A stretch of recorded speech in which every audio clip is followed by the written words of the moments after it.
நான் தென்காசி மாவட்டம் சிவகிரி தாலுகா நாரணபுரம் கிராமத்தில் நான் இருக்கிறேன்.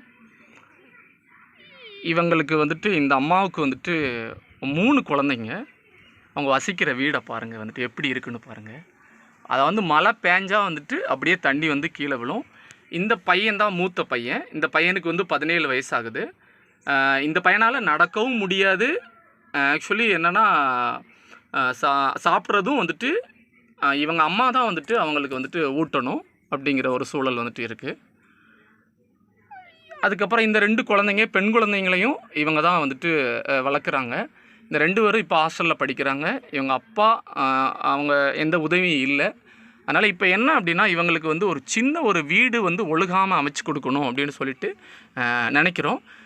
இதை பார்த்துக்கிட்டு இருக்கிற உள்ளங்கள் அவங்களுடைய அக்கௌண்ட் நம்பர் நான் தரேன். கண்டிப்பாக அவங்களுக்கு முடிஞ்ச அளவுக்கு இந்த ஓலையை ஒரு சின்ன ஒரு குடிசையை மாற்றி ஒழுகாத அளவுக்கு மாற்றுறதுக்கு உணவு தேவைக்கும் உதவி செய்யும்படி உங்களுடைய பாதம் தொட்டு வேண்டுகிறேன். நன்றிம்மா. நன்றி. நன்றிம்மா. நன்றி.